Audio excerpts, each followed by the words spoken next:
Hey, welcome everyone to another empowering episode of Amputate to Elevate Success, where we cut away what holds us back so we can rise to new heights of leadership, impact, and influence. I'm your host, John Register, two-time and two-sport Paralympic athlete, silver medalist, U.S. Army combat veteran, Hall of Fame speaker, and founder of the Elevate Life Executive Series on Beehive.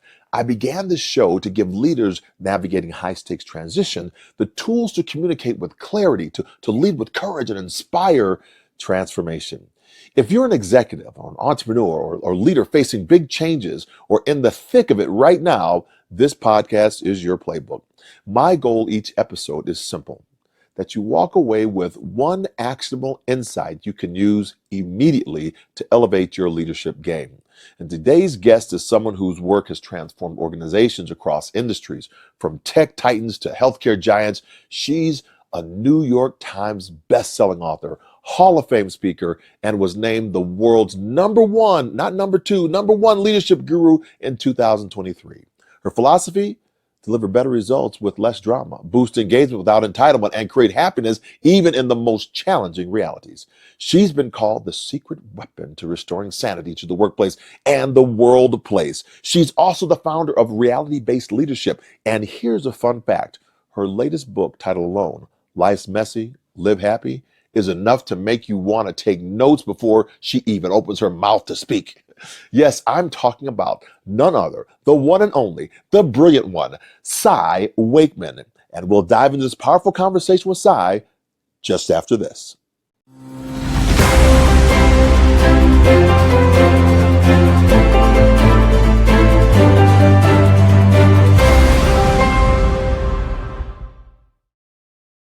Cy Wakeman, Cy Wakeman, got her on the show, Cy Wakeman. I love it. John, you need to send me that intro so I can listen to it every day to get hyped up.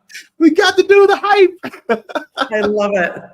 I am so excited to speak with you today. I mean, when I saw you get your certified, your CPAE, your Hall of Fame back, I guess in Denver about a year ago. Yeah. I was just so excited for you. I didn't really know you, but I'm like, who is this person? I just love her energy. And it was such a fantastic night. So thank you for being on the show today. Thank you. It's so great to share that night together. You were on stage as well, being inducted to the Hall of Fame. And I think it was the start of something special. We didn't know much about each other, but the minute I jumped into your work, I was like, we are kindred spirits. Absolutely. So our first question, Cy, is, what have you had to amputate in order to elevate to all the success that we just talked about in that opening? It's such a great question. And as I'm hearing that, I'm so excited that you're focusing on what to take away, because so many times when people are moving into leadership positions or they want to up their game, they start accumulating more knowledge, more mastery, more, and they get fancy and clever before they've even standardized. They want to optimize.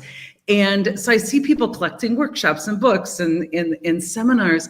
And I think a much better question is, what do we have to cull? What do we have to curate? What do we have to empty ourselves of in order to be able to move into that next stage? So I have a list, but I will start. You can go on as long as you want.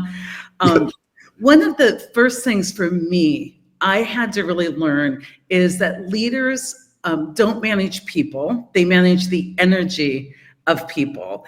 And a lot of us think we're going to manage the work, but systems and processes, and if you're smart, standardization manages the actual work of people.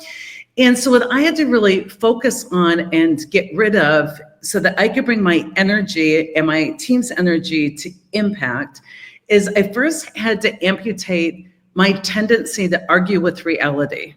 So whenever something happens, as a human being, we name it and we're like, that stinks, that will ruin everything, that is a barrier, and once we name it, we participate in our own victimhood, that it's the circumstances and eventually the excuse. And so I really had to stop and get rid of my preference for naming things to the negative. And I just use the word unpreferred reality. So if I have a disruption, I'm like, unpreferred reality. I had to clean up my language. And then my temptation is to argue with reality. That's sick and wrong. That's not how it's supposed to be happening. This is ridiculous. And it's an argument I will lose like 100% of the time. I had to really like give that up and just radically accept my reality, which to many people seems passive. It's actually a super active way to move through the world. And I had to say, given this unpreferred reality, how could I? So I could manage energy away from why we can't to how we could. And that was one of the biggest things. I had to really get rid of my story and my argument with reality and see things clearly, and then just call people to greatness, love them up and call them up. You know, that is, it's profound, because oftentimes, and this is using your words, people are putting so much weight on them because of the expectation that they perceive is on them because they've gotten into the new role or to the new job. And so I got to learn all these other things, when in actuality, you've already learned the things because that's why you're in the role in the first place. Yeah. And so now you can begin to release and cut away and stop putting all the weight on yourself. We go through this in my resilience action model, which is reckoning, revision, and renewal. And I would put this probably in the reckoning moment, where you gotta get rid of some stuff. Right. Absolutely. You have to identify the things to get rid of. It's not that you've gotten rid of them, but you have to identify the things that you need to release.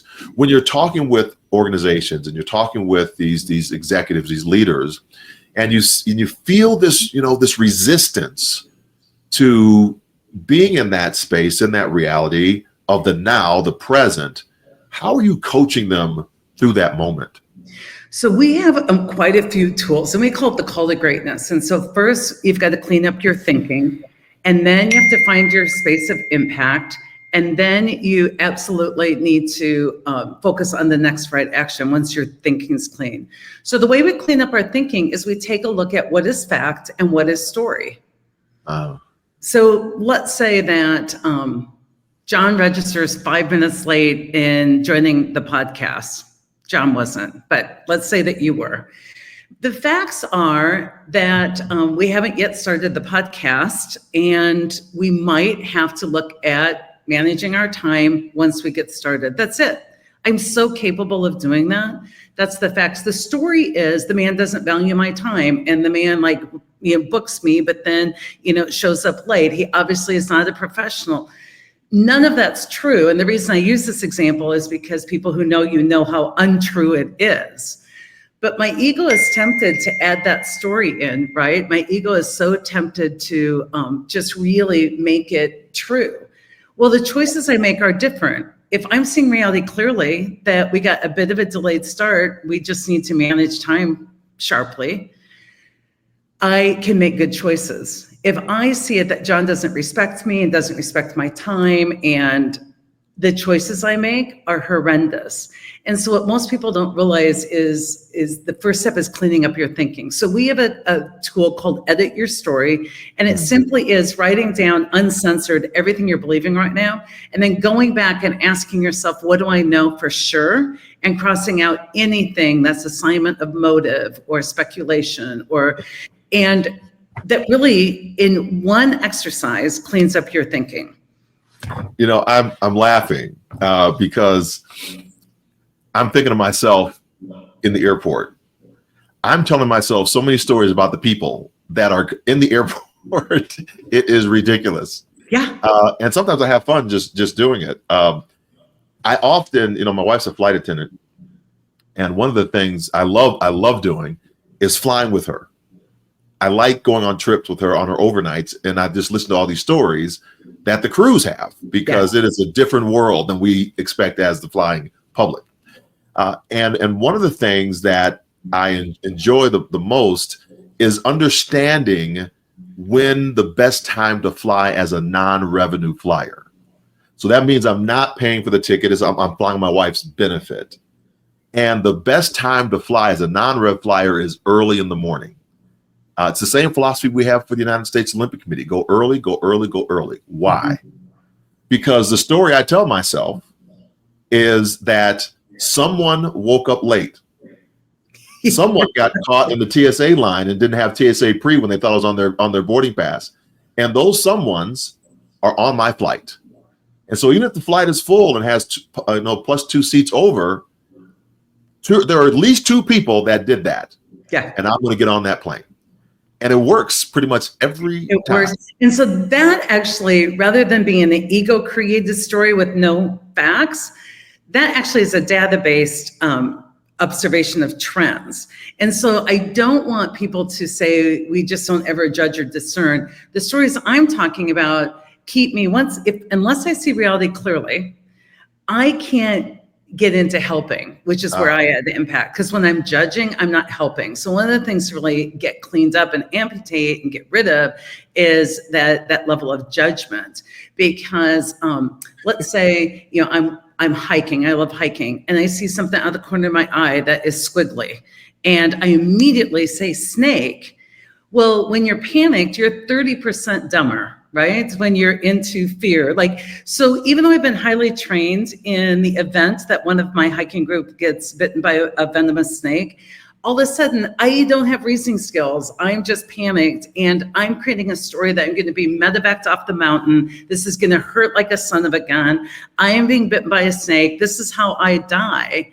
And if I just stayed with, I see something squiggly, that's all I know for sure, I make such better choices. I'm going to step loudly. I'm going to step slowly. 100% of the time when I have done that, if it is a snake, it moves off the path. Snakes are pretty smart. But here's the deal. I saw something squiggly. I'm panicked. When I get up to it, it's a rope off someone's saddlebag.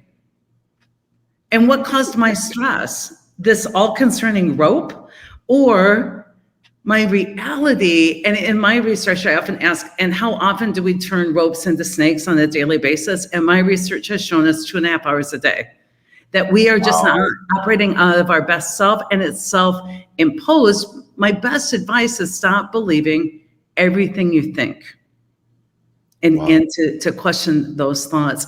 So that's one thing I would really say to really, get rid of. And there's 2 others I would love to comment on if you're game for it. Are you ready for another one? Yeah, because I want to go back. I have a follow-up question on the first. I want to keep that in my head. No, go for it. No, let's do that now. Let's finish this up for our listeners. They don't need to follow my neural spicy brain around. Yes, they do. That's why you're on the show. Yeah. That's why I want you on. So when I'm thinking about that, you just said 2.5 hours, right? That we're thinking about these things. And I think leaders, they're constantly putting out these fires. Yeah. Probably in the fires that they're putting out of these stories that really aren't even true. They're just paper dragons out there. Yeah, so that's fascinating. So from your vantage point as to the secret weapon to restoring sanity, what do you think is the most important mindset shift executives need to make that reduction in the drama, to just bring it down? The biggest one, so we looked at the sources of drama, and the biggest one, almost 1/3 of the drama, is ego. And ego is when you're toggled down in low self, seeing the world through the lens of ego. And that's when you just shouldn't trust your thinking. Somebody is next to me in a lane of traffic. All I know for sure is when I look at their bumper stickers, they and I disagree on most political opinions, right? And then all they do is move into my lane of traffic, allowing me less room than I prefer. Well, if I'm seeing the world through the lens of ego, they're a male chauvinist pig who doesn't care about female rights, who woke up today and they're trying to kill me. And so I speed up. I make bad choices because I'm interested in safety, but I make it more dangerous.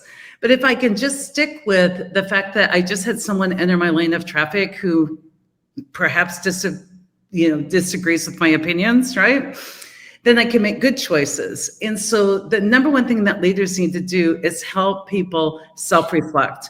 What do you know for sure? What could you do right now that would be most helpful? What's your next great move? If you were great right now, what would great be like? Because we can't be venting and helping at the same time. Our brain is on a binary switch. When it's toggled down, we're judging and venting. When it's toggled up, we're in our natural state of innovation, accountability. We're not broken, we just are not yet toggled up. And so the number one thing that leaders can do is toggle people out of low self to high self, and the secret weapon is to facilitate self-reflection.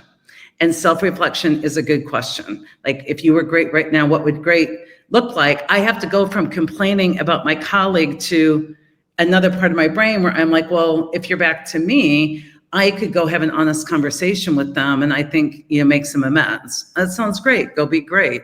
And so as leaders, we think empathy is letting people vent.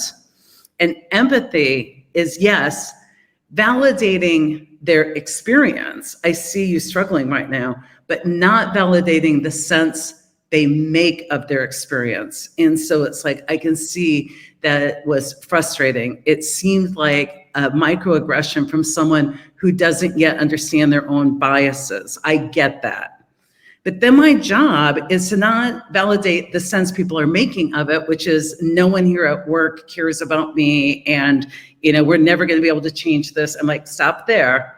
I'm validating your experience, but I'm not going to validate the sense you're making of this experience. And we learned this with patients who actually had lost their some significant ability. They had spinal cord injuries. And one of the researchers that I got to work with wanted to know why some people emerge from, a paralysis, a horrible event for the better or bitter. And he wanted to look at that to see if there's something we could do in that patient's life to orchestrate this. And what he found out after he ruled out background and resiliency levels and stuff, he found out that at the appropriate time, if someone validated their experience, they didn't gaslight them, they didn't try and do toxic positivity. If somebody said, this sucks, I was, just on my way to college, I'm a track star, and now my whole career is over. My Olympic future is over. First thing I need to do is not be like, oh, when God closes a window, he opens a door. Like, just go, this does seem to suck. It certainly wasn't what you're expecting at the age of 21. And the ability to hold space for people that I don't know what that's like. I've never been a track star, and I've never been in a car accident that left me paralyzed, from the waist down. I didn't, but I can hold space by saying, by all accounts, I see you, I hear you. But when they go on to say, now I'll never be an Olympian, that is the point at which, as a leader, I can't validate that experience or that sense they're making of the experience. I can say, whoa, whoa, whoa, let me introduce you to John Register. I think he would have a different opinion about that since he's a silver medalist. Like, somebody's like, I'll never be able to have kids. And I can say this really is a tough transition, but I'm not going to validate this isn't possible to have kids. I'm going to introduce you to Robert, who's had 5 kids since he's been in the chair. And so leaders have to help Hope make a comeback, but it is really acknowledging and validating the experience. I feel this way, but not the story people have created about the experience. Does that make sense? Absolutely. What I'm thinking about right now is a presentation I'm about to give, and I've just shifted how I'm going to introduce the topic. And I was thinking about this actually this morning, and it's on champions mindset. And champions mindset, I'm going to start with a word. I want them to share with me a word. So I'm going to ask you the word in a second here. To test, you're gonna be my guinea pig on this on this one.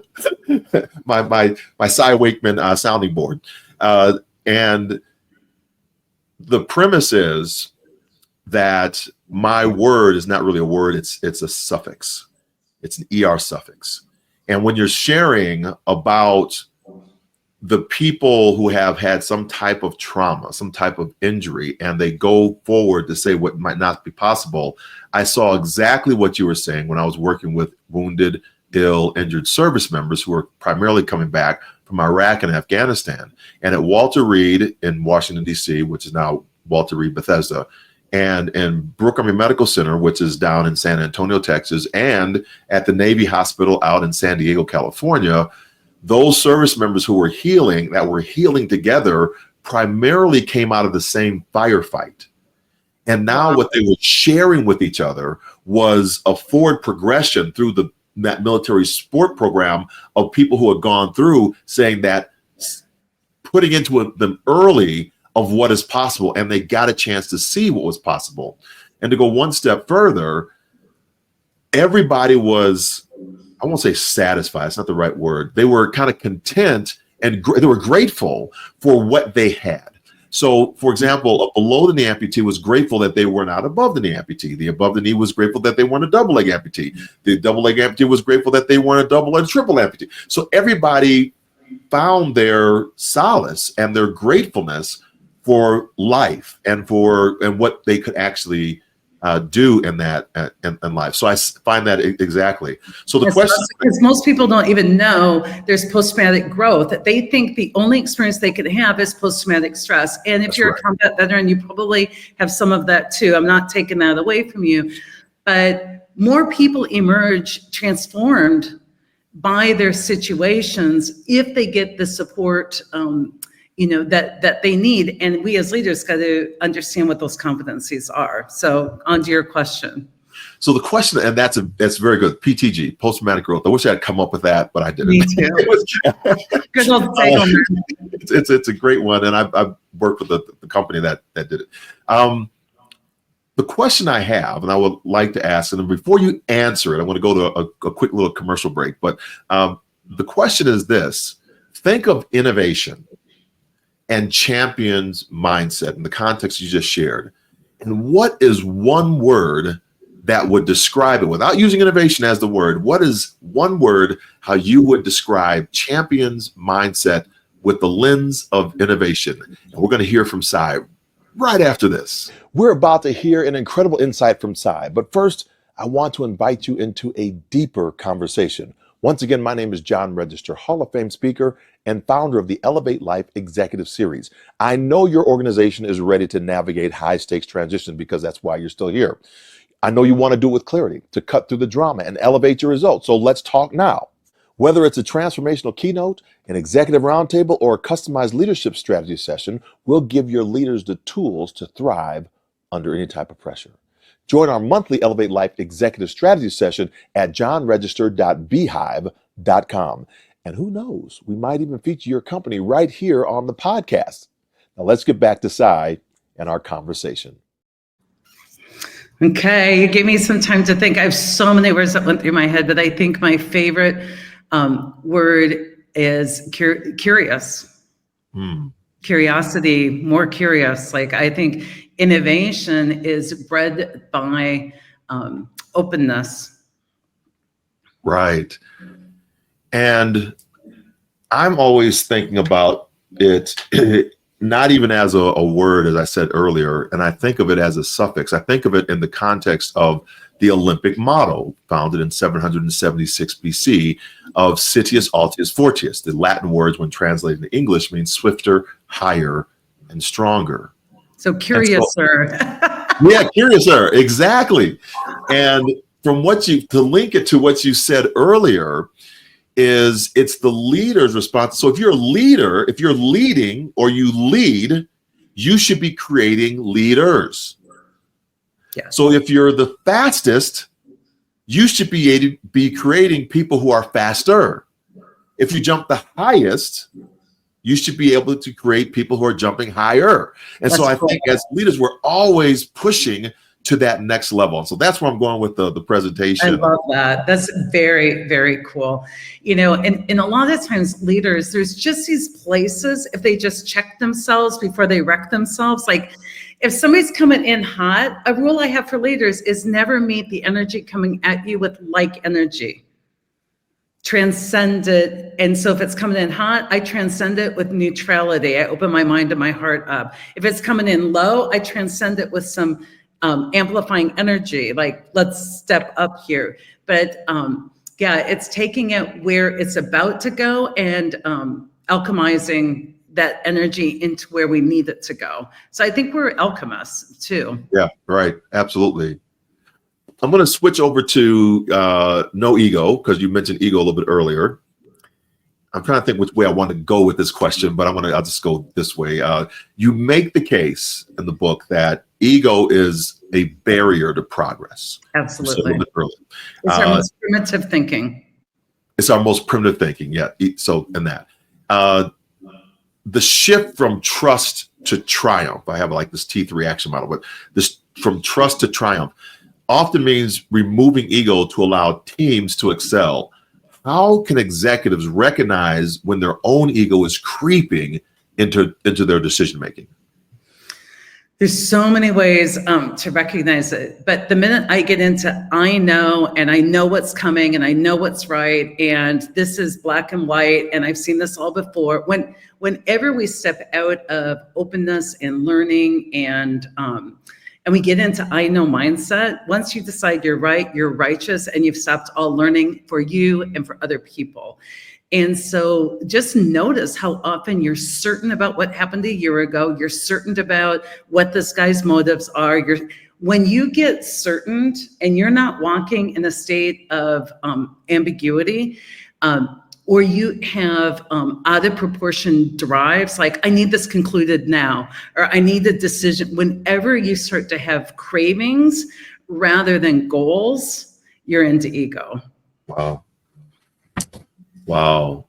I there's so many thoughts that are going in my head right now about how that plays out every time. I can hear to my own myself. I'm sure about that. I'm certain about this. Yeah, I'm completely, and then we whittle ourselves down to I'm arrogant. Like I just know I am. And that's also inaccurate. I respond with a variety of stances, and at times I watch myself be arrogant, and at times I watch myself be humble. It's like this ability to back in. Once we're into I and identity and title and position, we've closed off all learning. And I myself start every day with a prayer. May I be released from the need for love, approval, and appreciation.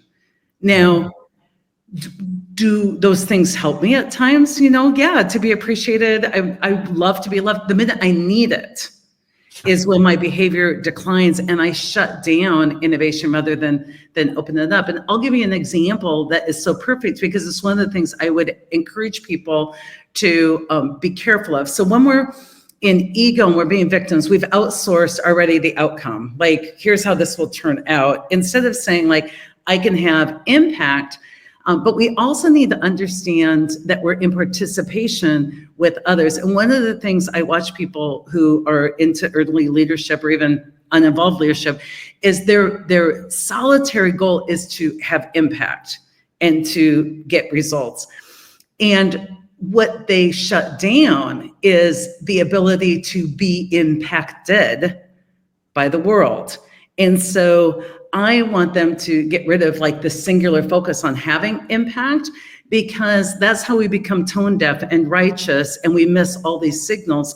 When I was in college, I was asked, I studied what we call like microeconomics. So how to help people develop economically through like micro loans. And so my senior year, I was asked to go to Kenya with a roommate, and we were going to talk to women in small communities and villages about micro lending, and we could give them money and then they could start their business and pay it forward. So think 1980s. And I went with my roommate, and when we got there, I just brought a backpack, and everything we lacked, I started to just make do. They showed me where I would sleep. It was like a mat on the ground. I didn't have a pillow. I was just going to use, my backpack. She brought everything with her. Okay, she mastered the environment. She's brought pillows for both of us. She brought hot chocolate for all of us. She brought, Tums for all of us.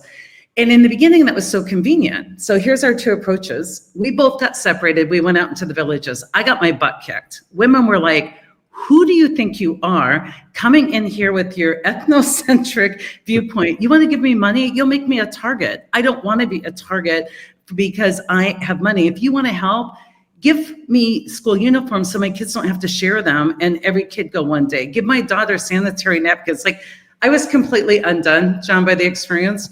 I went back, changed my major to women's studies. And when I got the evaluation on the trip, I am like, most impactful event of my life. My friends came back, and she had not allowed herself to be impacted. She only wanted to have impact. She came back, said the program wasn't going to be successful, and filled out the evaluation that it just didn't live up to the experience she thought the college should provide for her. Now, look at these two differences. Not because I was smart, but because I was just at least open, right? I went out, I wanted to have impact, but I allowed myself to be profoundly impacted by the experience, and it's changed who I am today.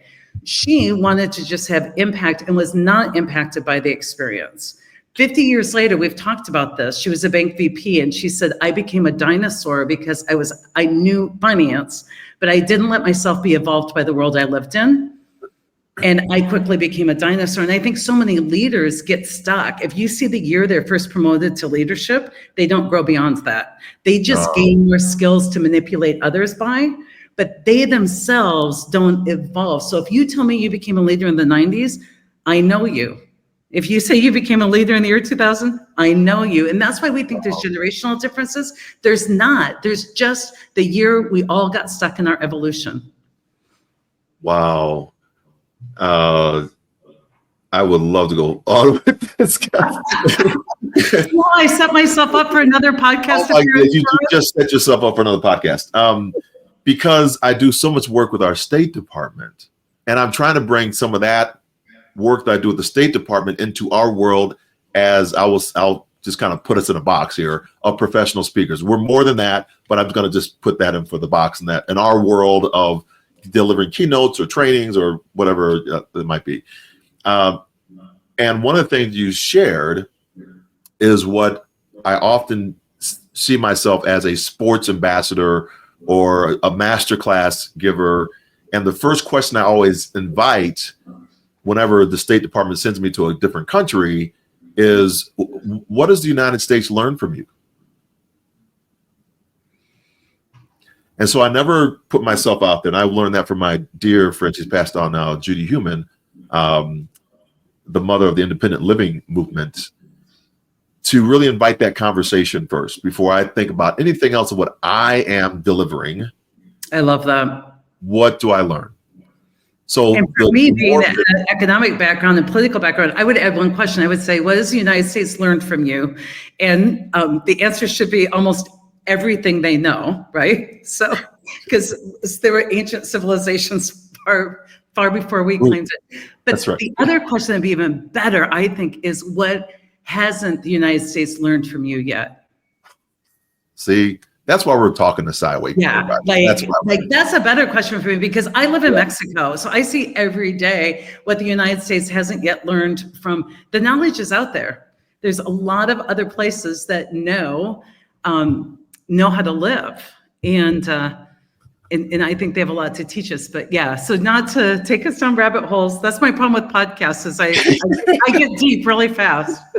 No, it's good. We're going to do a part 2 for sure. We have to do a part 2. I have 2 more questions for you. The first is, what are you most excited to teach your new grandbaby?